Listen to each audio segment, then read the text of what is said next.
Welcome. It's your man, God of Dots. We're back with another episode of Freestyle Friday. Hey, Miss Murphy, I almost didn't make it. Ooh, Almost didn't make it. But hey, I try to follow through when I say I'm gonna do something, and we here with it. We here. How you doing, Dr. Nikki? We here with it.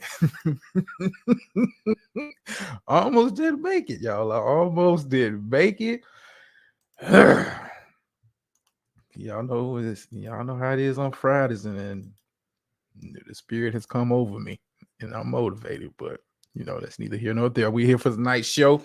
This is kind of a continuation of last week's show when we talked about the situation going down in Florida in regards to athletes pretty much having to pick a side, just for a lack of better terms. Like I said, this is part two of that. I told Gator Girl I was going to do part two. I did some more research on the situation down there, and it kind of extends past the field of play when we're talking about what's going on in Florida and the increased involvement of the NAACP as far as sending warnings to the Black community about even traveling to Florida and even being in Florida. I think the NAACP might want to narrow the scope a little bit. I think the sports angle in regards to the DEI programs at these universities and how that affects Black students possibly going there, and I think they need to focus in more on that per se, but just the blanket kind of coverage to kind of take. I'm not really feeling it. Not that I don't think it's the right information to kind of be putting out there, but I think you kind of really have to narrow down your focus when you're trying to affect systematic change on a level such as that. We're not talking about one university. We're not talking about one city. We're talking about a state, the state of Florida, which is taking a very aggressive approach to getting certain things out of the curriculum of schools, are changing how things kind of operate as far as how people view critical race theory, diversity, and all that kind of other stuff. Here's my might as well say my co-host on Fridays. How you doing, Miss Lady? I am well. Continue. Yeah, I think the NAACP.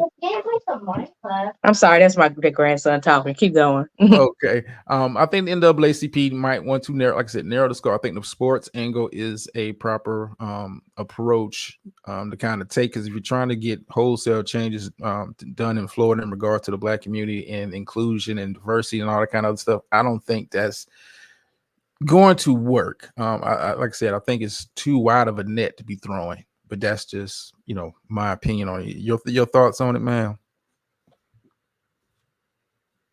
All right. Did you ask me a question, Drama? Yeah. You say Drama. Hell, it's they know what you talk about. Right. I'm sorry. Say it again. I thought you were still doing like your opening monologue. I'm sorry. I don't have no. That's for later. But I like I said, I think the NAACP. I agree with them.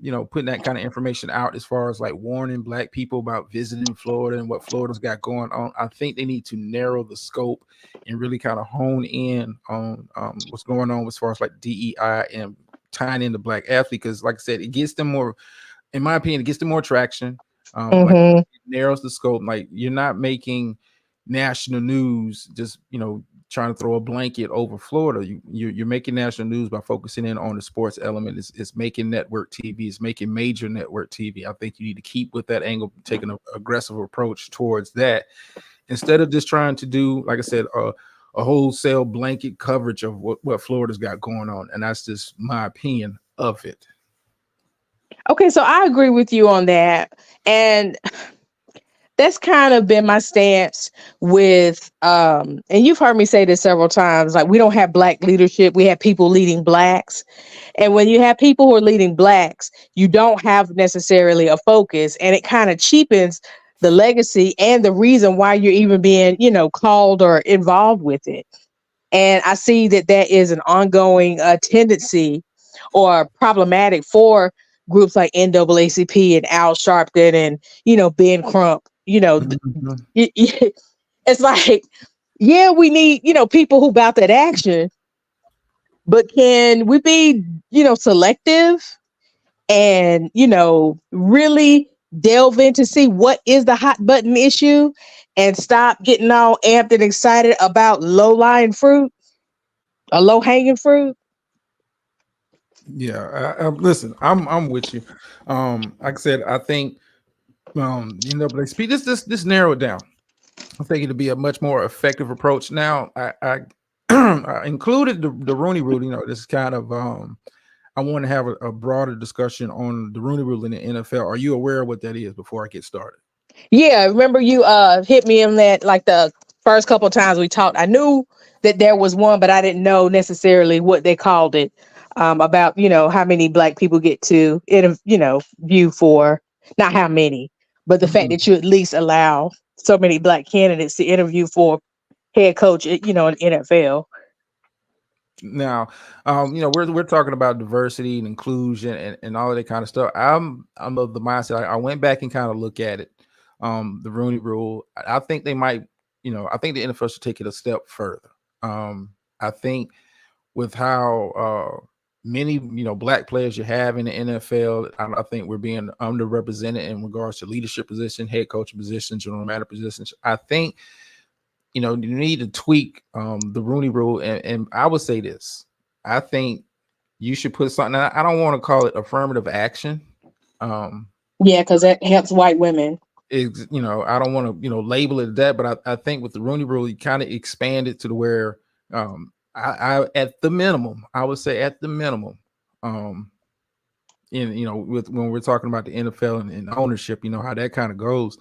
But I think at the minimum, you should have 40 to 45% of your head coaches be representative of the majority of the players that are in the league. I think you need at least 40 to 45% black coaches or black general manager. I think you need a larger representation of black people in those leadership positions. I said the Rooney Rule. We talked about this previously on the show, and I'm looking at the situation down in Florida. Hey, we need to start really taking more progressive and aggressive approaches to kind of addressing this kind of stuff, because you look around the NFL, you still don't see black coaches in head coaching positions. I will say that represented, and I think that's a problem. When you kind of look at the NBA is a little bit different. NBA is a little bit. I think the NBA is more open to having black people in leadership positions. I think is it is. It's a major selling point for me as far as the NBA, as far as like how they handle hirings and firings and that kind of stuff. It's more palatable to my it's I like it because I know black people are going to get a fair shot at a head coaching position. They're not going to be just bringing in the random white boy who's never head coach. Like we talked about the situation last season, the season Right. prior with the Indianapolis Colts, how the owner brought in a guy who had no head coaching experience outside of a couple years of high school football, but he liked the guy and he made him the head coach of an NFL team. In the middle of the season, which is the right, which I think they need to change that part of the Rooney Rule. If you're going to fire a head coach in the middle of a season, now if you're going to have an interim, let it be somebody that's already on the staff. I can deal with that. Just to have continuity of the organization. But if you're just going to if you're going to really do serious interviews or bring in a guy, I think the Rooney Rule should be put into effect for the interim positions also. Right, because you remember we said that was kind of like the loophole that they found to kind of get away with it. And I'd like to do one, take that a step further by saying that if you are, let go in the middle of the season, why don't you hire or give someone else a chance from someone else's team who's an assistant coach, the opportunity to step in until y'all go through a formal hiring process. Yeah. And I say, if you're going to do the interim position, I think if to be fair to the players. I would say be fair to the players. If the guy's not already on the staff, I think if you're going to hire a coach in the middle of the season, it has to be somebody that's already on the staff. And I think that's only to be fair to the players instead of just bringing some Joe Blow off the street or from another organization. I will give them. I want to, and that's just the fairness to the players. To have some sort of continuity within the organization. Hey, we're used to seeing this guy. We know how he coaches. We know his style. We know what he wants to kind of put in place.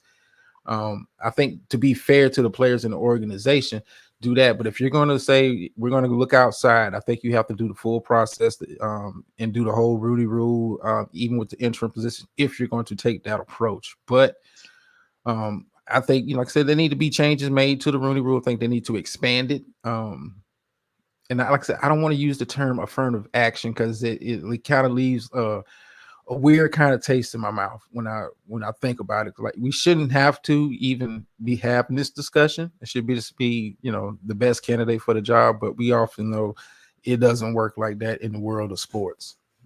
Yeah, like the Rooney Rule allows people to at least apply and be given serious consideration, because if the best person is hired out of your applicant pool and your applicant pool is closed, then technically they're still hiring the best person out of the people that they chose. So, like, for example, if you could put something in place of the Rooney Rule, what would it be? Well, I would just revamp what you kind of have in place. Like, I would just make it where you have to have, and I would make it mandatory for all the teams. Like, when we're talking about leadership positions, 40 to 45% of the leadership positions should be filled by Black candidates. And I'm just a strong proponent of that. Like, we don't have enough Black head coaches. We don't have enough Black people in important positions in the front office. I'm not, saying they need to be president of operations, but you need to tell me there's no Black candidates that can be general managers in the NFL. It's hard enough getting them to be head coaches, and the string is short, the rope is short when we're talking about Black head coaches, because they don't last. The Mike Tomlins, the Tony Dungy's, when you kind of look at them, they're anomalies. Winning be damn. They don't last too long in those positions. They often have to rebrand themselves, go back down to a coordinator position. I look at the situation with Eric Bieniemy. If he'd been a white man, he wouldn't be having to go run to college to be an offensive coordinator. They'd have handed him a head coaching job a long time ago. So I think that if I could, just kind of write my own little policy or whatever, I would make it so that if your head coach is white, that your replacement has to be Black. Or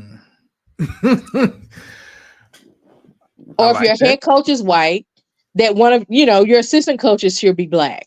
Because that's the only way you're going to train people, make them, so that they can at least, what I'm saying? It's like you're starting a, what do we call it in school? Like a feeder system, where you have these people that have been trained by these, great white coaches, to step up and take their place, should something happen, mid-season or whatever. And I think that if your head coach has been white, then the next coach, should you let that one go, should be Black. And I think that would just even it right on out. Yeah. I like that.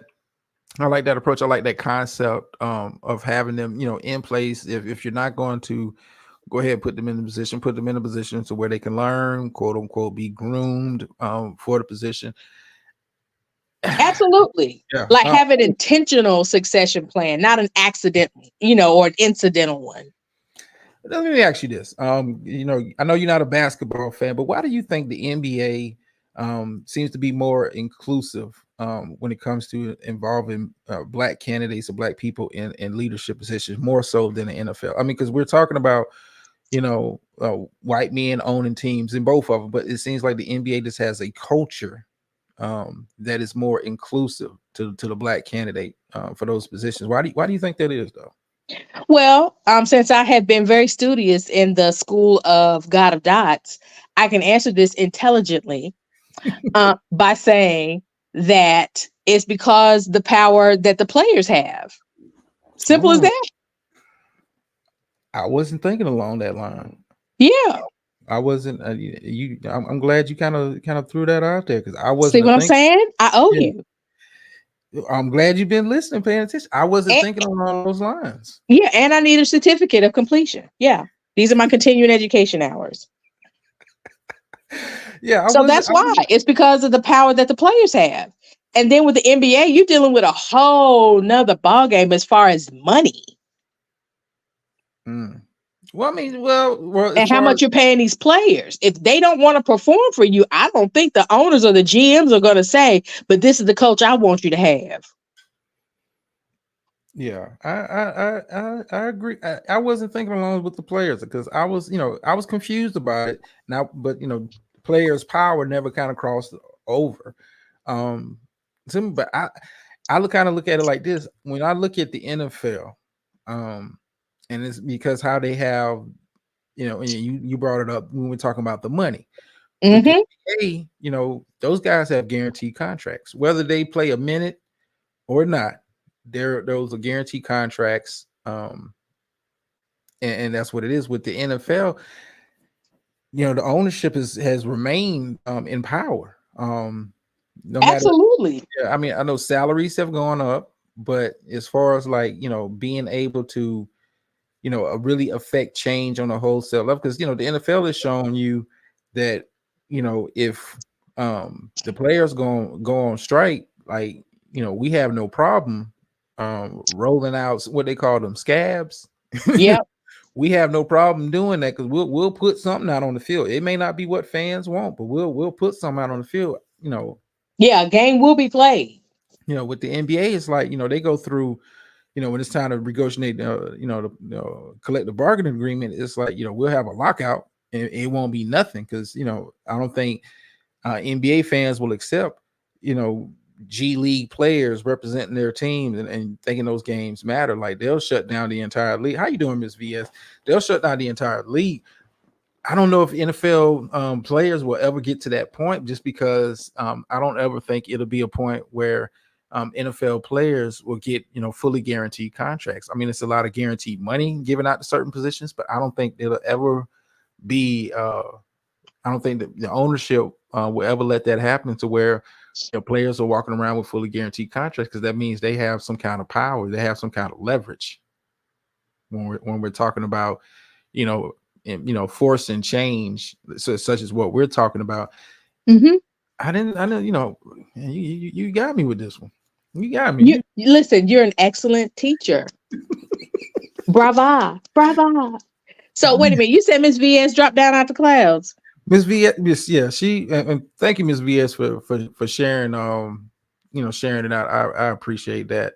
Yeah, Miss VS, she comes through from time to time. I'm curious to see Miss VS. I don't know if she's covered the kind of segue here. I don't know if she's covered it. I saw a story come out about Kate. It's been found out she's been, like, I think, diagnosed with cancer. That information is kind of leaked out. I saw an article on it today. I don't know if she's going to be covering or she already have, because she's in the know. I'm late. Definitely. That's why she's here. Because we have a Kate spotting or sighting. Then you have a Miss VS NCO9, royal. I forgot what she changed it to. Royal celebrity spotting. So it's only fitting. I knew she was coming. Yeah, she said she's going to be covering it tomorrow. Yeah, I saw somebody sent that to me.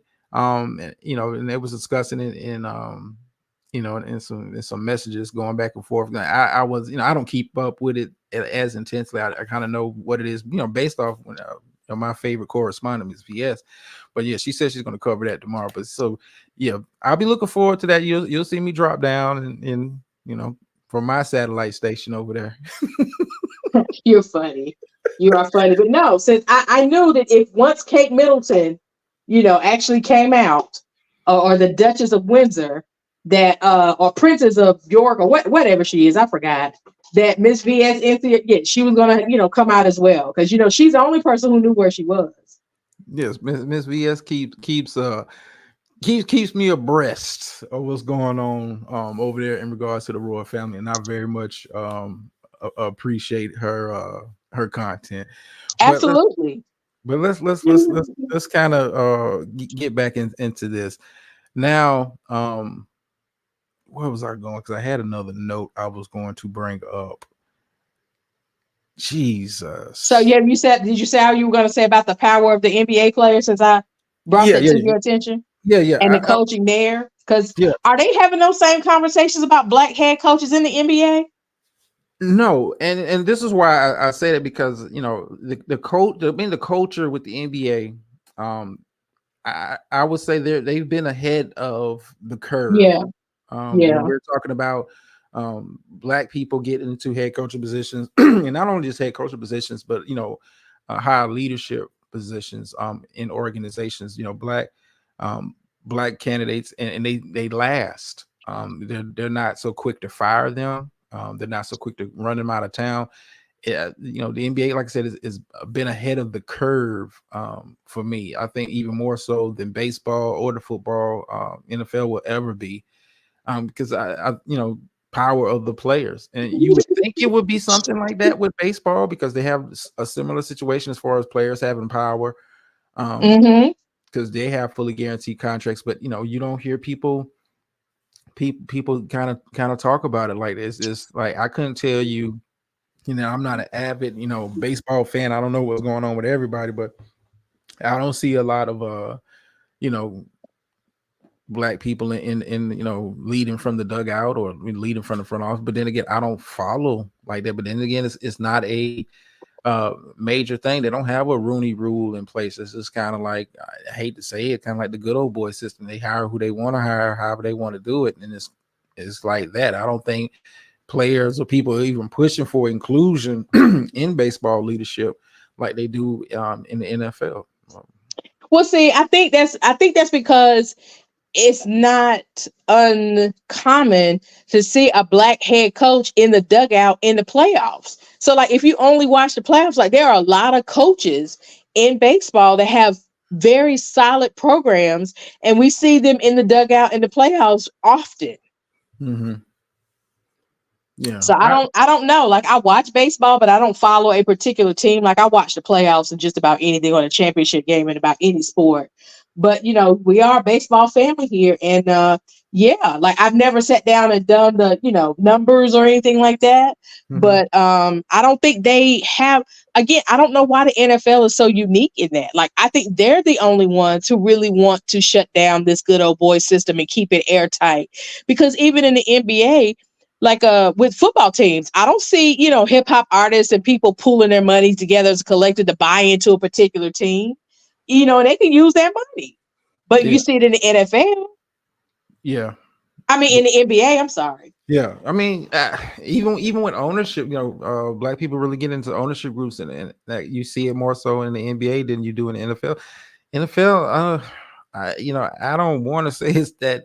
They running that old school plantation type system, but I mean, It's airtight because you can, like, now that's a secret society. yeah, that is. And I hear people, I have conversations with people, and they be like, the commissioners need to do this, the commissioner need to do that. It's like, you do know the commissioner work for the owners. Exactly. They don't, answer to him. He answers to them. Exactly. He's pretty much a placeholder because you got to have somebody. Yeah. I mean, yeah, you're like, yeah, he need to do this, he need to do that. Like, you do know, same people you try to get him to G check writes his check. Exactly. And probably don't have a problem calling him up and saying, "Look, GD, I don't give a, rat's a who you think, you better realize what your bread is buttered and shut up." And he shuts up.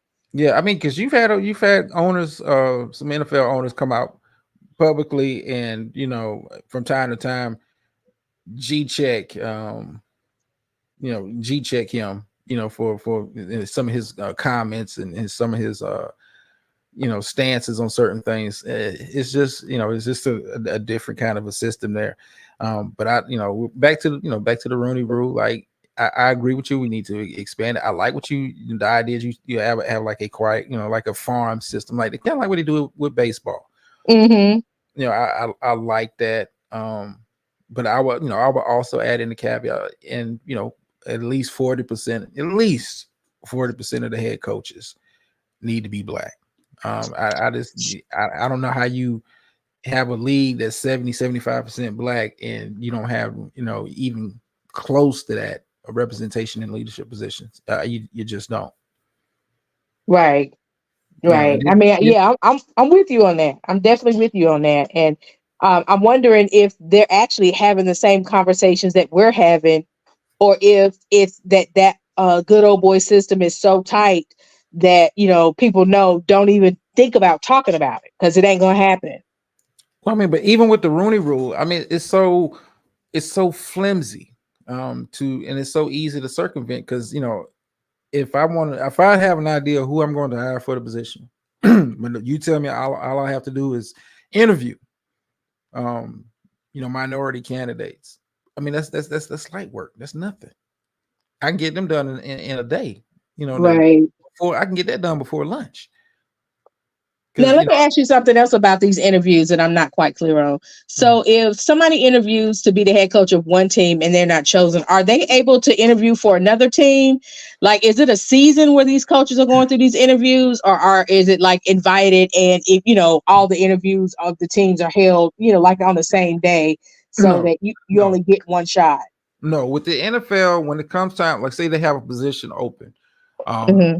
the team set up, they have a pool of people who they want to interview. They may want to interview only 5 candidates. They may want to interview only 3 candidates. As long as they're abiding by quote unquote the Rooney Rule, they're good. It's no Gotcha. like you're like, let's say Dan Quinn, when he decided I don't want to come back and be the defensive coordinator for the Cowboys. Mm-hmm. He interviewed with several teams. Bill Belichick, he interviewed with several teams. They invite you, say, we're thinking about hiring you for a position. Come on in, do an interview. We may or may not pick you, and that's just kind of how it go. So it is invite only. Yes, Ms. Busy. Yeah, they'll bring in the 1 or 2. I mean, but it's because the Rooney Rule is in place. They have to. And it's not even to make it look good. It's just to be in compliance with the Rooney Rule. We'll bring in these guys, and they're a lot of times they're token interviews. That like I've spoke about the Eric Bieniemy situation all season long. How this guy is a Super Bowl winning offensive coordinator with the Kansas City Chiefs, got 2 rings, and now he's about to start his next season, not even in the NFL. He's offensive coordinator out of UCLA. Like how how do you do that when you got guys that get hired for head coaching position that are damn special team coaches? I'm looking at you, Giants fans, Brian Daboll. Wow. Again, that's just like you said, how go figure. Yeah.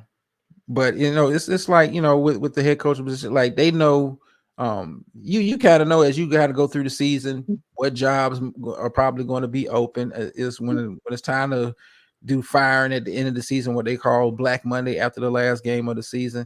You kind of know who's out the door. You kind of know who's going to be the hot candidate. They'll reach out to teams that are still active in the playoffs. Hey, we want permission. Can we interview such and such your coordinator? Can we interview them for a position? So they already kind of know, and you already kind of know what the pool is, what jobs are open. But it's no structure like you might not get an interview at all. I mean, they don't have to. They don't have to bring you in for an interview. They just bring in who they want to bring in, who they have interest in, and they kind of have an idea of who they want for the job. Yeah. A lot of times with us, there are a lot of token interviews. Well, Yeah. you sent me with the high school coach. I'm done. Well, I mean, that was this, and then it was that the owners flexing. I looked at even with that situation, I looked at it as that was the owner flexing. It's like, hey, I hire. At the end of the day, it's still my organization. I And what you hired, gonna do about it? you can't do nothing about it. I hired who the hell I want. I can hire my valet driver to be the head coach. It's no It's no minimum qualifications. There's nothing saying you got to have X amount of years of experience. I can hire who the hell I want, and that upset a lot of that upset a lot of people as far as like even assistant coaches that was on their team. Like, damn, you brought a dude off the street that and it wasn't like you went and got Nick Saban off the street. Right. You went and got a dude that's doing commentary and analysis on ESPN who's never even coached on the college level. To be running, I like dude. He's one of my favorite people, so he can be the head coach. I mean, you gotta. Yeah, I think they, like I said, do some revamping to the Rooney Rule because it's flimsy. Like they can get these interviews done before lunch. So it really doesn't have any teeth. That's what you're saying. You got a policy that doesn't have any teeth. Yeah, it doesn't, because like I said, as long as they bring in the 1 or 2 candidates, which the Rooney Rule says they have to do, they're good. Like I know, like I wasn't going to hire you anyway, but they told me I had to, and it looks good because they'll release like such and such came in for an interview, and that looks like okay, this team is following the rules and but just a checkbox, yeah. You're not getting the job. I know who these owners know who they want. They're just going through it's going through the motions. But I think if you put some teeth into it, to where, if you look around, at the end of the season, we're going to fire a coach, but damn, now with the Rooney Rule and some more teeth in it, now we got to hire, this league has got to have 40% black coaches. And I'm kind of like pigeonholed because now I got to be one of the ones to hire a black coach because I just made a job open because I fired my head coach. I think you have a different kind of conversation. What's about it? So I don't think they should be forced to interview people they don't really like. That's what the Rooney Rule is in place. It's flimsy at best. It's flimsy at best, and that's what they agreed on. That's what the players agreed on. That's what ownership agreed on. I don't like it. I think if you're gonna, I think you need to have more inclusion, in leadership positions, and the Rooney Rule just ain't it. It just ain't it. Clearly, so I guess we'll continue this conversation in the fall as well when we see, if there any other changes that are made, and kind of keep a tally of actually who did interview, because again, if it's a closed interview process, I don't understand what was the purpose of the Rooney Rule was, because again, you haven't established a system of accountability, so why even play in my face like that? But it goes back to what you were saying earlier, like players. I think if players had more power, I think players push forward. Like I think you will see some more changes in regards to that. Like I said, the NBA is different. And players have the power. Players is like I don't want this dude to be the coach. I want such and such to be the coach. Star players have that kind of stroke where they can get a guy up out of here. Like I don't like. I look at the situation with Milwaukee this year. They fired a guy who had a winning record, well over 500. His first season, but players said he rubs us the wrong way, and they got him up out of there. Straight like that. Yeah, with no questions asked. Like I was stumped. Like okay, it's his first year head coaching, but you guys are winning. You're playing winning basketball. Like what world where you're doing a adequate and a good job doing what you're doing, and they fire you because we don't like him. And that's what it was. You couldn't say he wasn't doing his job. He was winning games. Well, I think that it's a very it says something about the institution or the organization. If you say, why should we interview people we don't like? Well, how do you know you don't like someone if you haven't interviewed them? Like I said, I've never liked the Rooney Rule. And because it's flimsy. It's flimsy. There's no teeth in it. There's no, we brought in such and such. And it don't even really have to be from a list of certain candidates. They're not even pulling from a list like, these are the top 5 black candidates. You got to pick 2 to interview. It's like, we interview whoever. We interview Joe Schmo, assistant special teams coach, just to say we did it. And it's Players Association and people in charge. I mean, that's it's cool with it. I mean, because like, oh, he interviewed, but you know, I think you know, it's changes you can be making to it. I don't think you see it because you know, ownership in the NFL is different. I mean, they got more stroke, they got more power, more decision making authority than you know any other league. Interesting. Well, maybe some of that will rub off on the NFL. But I guess that probably won't happen until, just like I said with our team, we're not going back to the Super Bowl until Jerry Jones passes on to glory.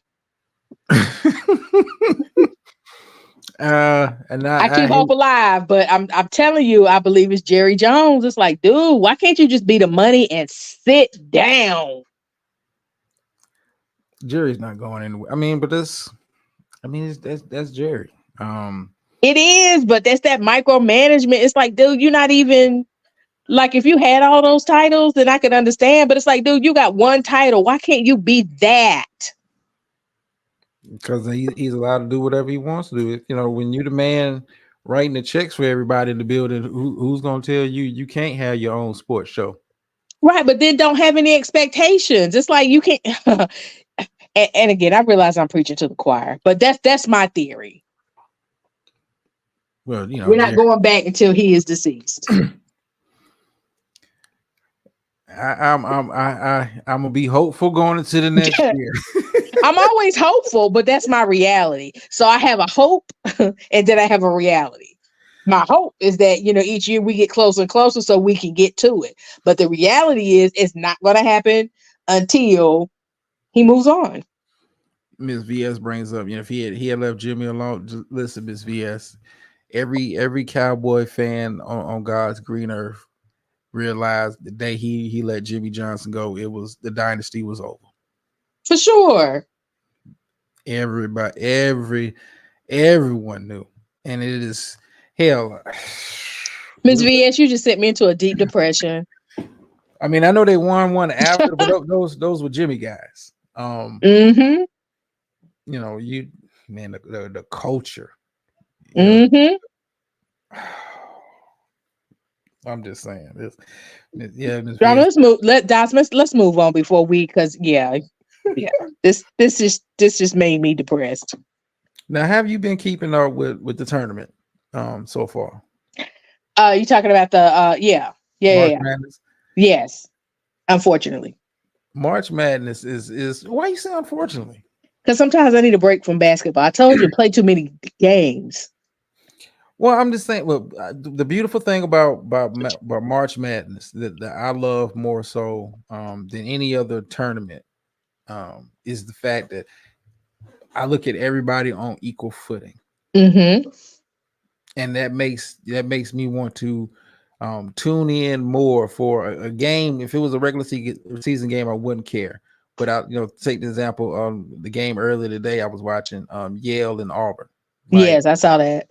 I wouldn't watch that on a Saturday afternoon, but that's what I'm saying. It's too many games. I mean, but that's like the beauty of it. Like, I don't have to know, who the star player is and all of that kind of stuff. I can just watch it and enjoy the game and just the thrill and excitement that, oh man, it's a 13 seed going against the 4 seed, and it's always that chance that the 13 seed can make it to to the Elite 8, Sweet 16. It's like that's the beauty of March Madness, because I don't follow college basketball that close during the season, but come tournament time, anytime I can catch a game, I'm watching, because I don't have to know the players. I don't have to know the schemes they're running, what type of offense and all that other stuff. I just like, hey, it's a chance that you might see something. You might see an upset. Yeah, that's like the beauty. Everybody's on equal footing, and it's one and done.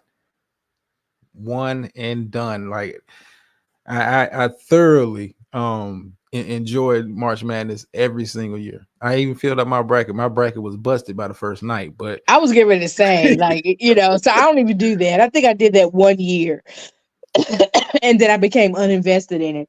But I will tell you who I have been impressed with for a couple of one is a bias, because my stepsister and brother went to North Carolina State.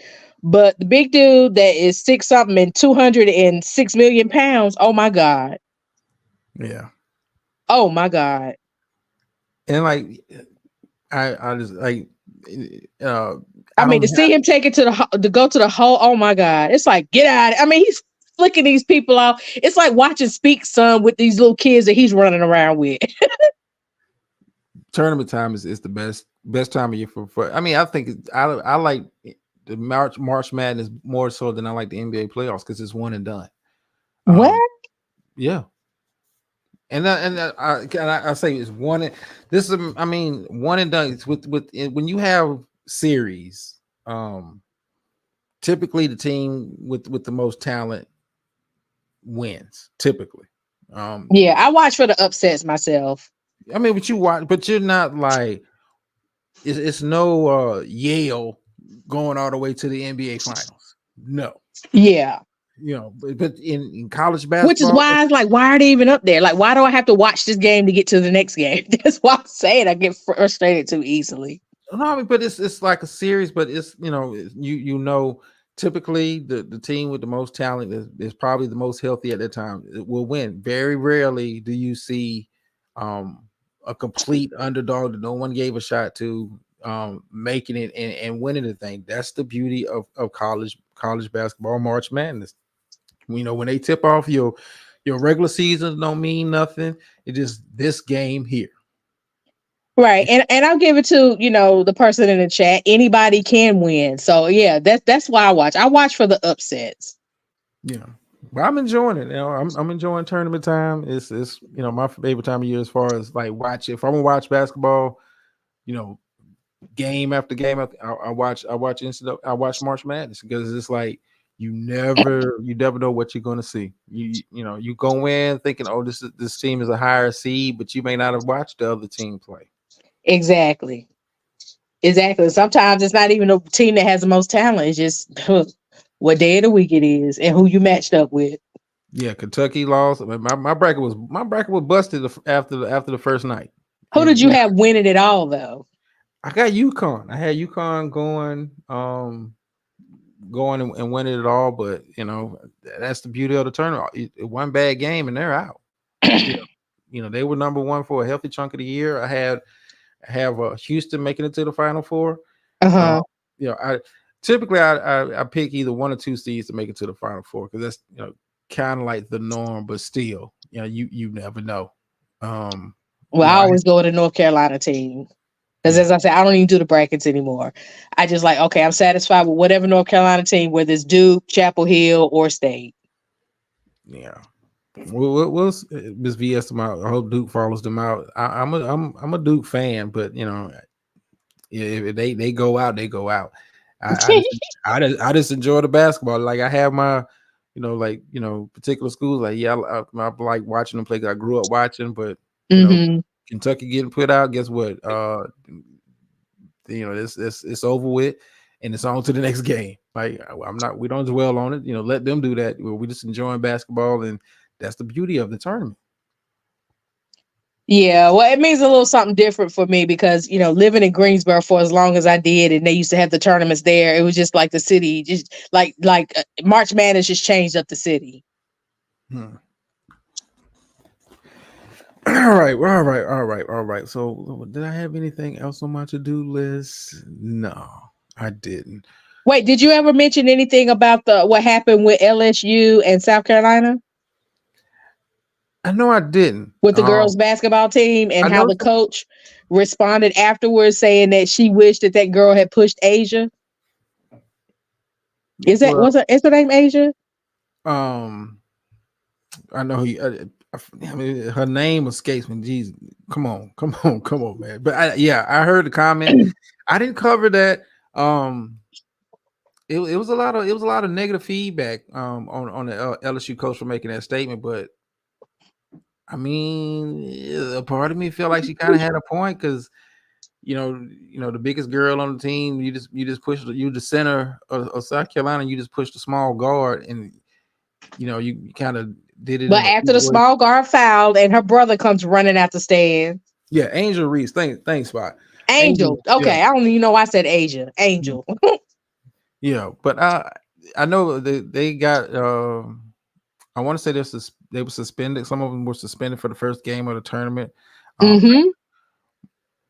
well, I mean, I don't think that's going to impact South Carolina run early. They'll get them back in the time. Those players Oh back. no, Dawn is the business. Yeah, Like, cause I'm in South Carolina now, and again, she's the business. She came in. I remember when she first came in. She came to South Carolina the same year I did when I started working down here, and she just like turned that program around completely. And even with her girls going to the WNBA draft, like all of her seniors always get picked up. Like I don't. She's a hell of a coach. yeah. I like Don Staley even when she was a player. I like Uh huh. like that attitude she had. Women's college basketball, their tournament is going to be for me even more must see TV because Mm-hmm. they have right now they have the star power. They I have agree. they have the star. I'm looking forward to the women's tournament. Men, I'm gonna be watching too, but the women's, I want to see can South Carolina run the table? Can LSU get back there? What is going on? Is Caitlin Clark gonna be able to drag Iowa to like it is going to be real must see TV? But the women's game, this has been a big year for them. Um, Absolutely. this has been a big year from them. I mean, because they got all they got all the names. They got all the names right now. As far as like who's moving the needle, as far as college basketball is concerned. Now, hey, I'm with it. Let's see if they can keep it up though. Let's see if Look, they. we shall see. Do you do brackets for the women's teams as well? Oh no! I mean, because the Oh women. wow, you didn't have to say it like that. No, and it's not because Just kidding. no, and for the one reason I don't, the difference I see with the women's game versus the men's game is that typically when you have dominant women's teams, Uh-huh. it doesn't make it fun really filling out a bracket. Um, Hmm.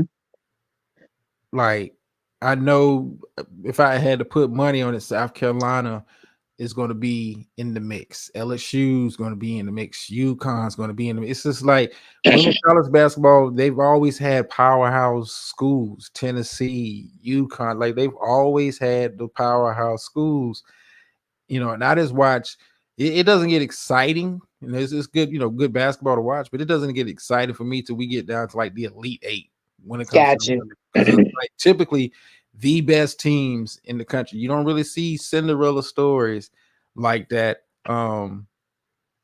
in women's college basketball. I got South Carolina, so I say he's got Iowa. I'm curious to see if Caitlin Clark, because if she could take them to the championship, oh God. Oh God! I mean, they was ready to bring them to the White House last year, and they lost. Can you imagine the pub, the fanfare if Iowa wins the championship and Caitlin Clark drags that team to the championship? Oh my God! They gonna. I mean, they had like a whole ESPN special for her breaking a Pistol Pete scoring record in college. Like it was like a full on event. Um, like they love the media just loves her. She can Yes, do they so, do. and if she goes to win a championship, oh my God. I'm glad she's going to the WNBA because that's when all that shit gonna stop. I know that's right. Say we got something for you at the next level. Yeah, like you Then some of them girls gonna treat you like you not even on the bar, like you ain't even the sixth man on the court. like no, you not finna be lighting up the WNBA, but enjoy this run while you can because you get to the WNBA, you're gonna come down a notch. But like I said, uh, women's college basketball, like I watch it, but I don't really get tuned in until like the Elite Eight because I know these are the best teams. I'm curious, like I said, I'm curious to see if South Carolina can run the table. And they've had some close calls. Can LSU repeat? Yeah, that's like debate. They've got storylines. The men's game has just got basketball. The women's game has got all the storylines. So Okay. Well, we shall see. Anything else on the docket? No, ma'am, that's it. Cause I gotta, get prepared to go to the depths of hell in a minute. Oh well, yeah. I already made the sweet tea and it got the rocking chairs dusted off. Yeah, I took the pollen off the rocking chairs. Yeah, it's gonna be one of them type shows. Yeah, it's gonna be one of them because style and grace, people, style and grace. Yeah, well, before I hop down, I want to put out an APB on Gator Girl 04. Don't make requests and you not show up. I'm gonna get her. I'm gonna get her. Now, see, if we've been up here talking about and she like to say crying about a Cowboys loss, she'd have been the first one in the chat next to Miss Murph. Yeah, Jerry. Yeah. I got something for her. She'll catch the replay, and I got something for her. She'll come back around. I know she probably working or something like that, but yeah, Gator Girl, I got you. Well, I'm gonna hop down. As always, it's been a pleasure coming up here and sharing your platform with you. And I look forward to our next Freestyle Friday, and I will be sitting in the clouds on the front porch. Yes. I gotta, like I said, I gotta get ready. Time to put on my Darth Vader mask. Yes, go ahead and get the pollen off of it because the pollen's been thick down here for a minute. I was so glad it rained today. But at any rate, thank you so much, and I'm gonna drop down. All right, great show as always. Yes, it's always with great company. Thank you, ma'am. Thank you. All right, yes, Ms. VS space station will be fully stocked. Yeah, it's gonna be one of those. Might hurt somebody's feelings, might hurt a couple people's feelings, but anyway, it is what it is. Make sure y'all tune in next week. We'll be back to our regular scheduled program, and as always, I appreciate remember, like, share, subscribe, all the good stuff. Leave comments. It's always appreciated. I am humble anytime y'all take the time out to listen to little old me, and I ain't on no fuckery. End you off with the phrase that pays over here. Sometimes you win, sometimes you lose, but every time you learn. And I'm out.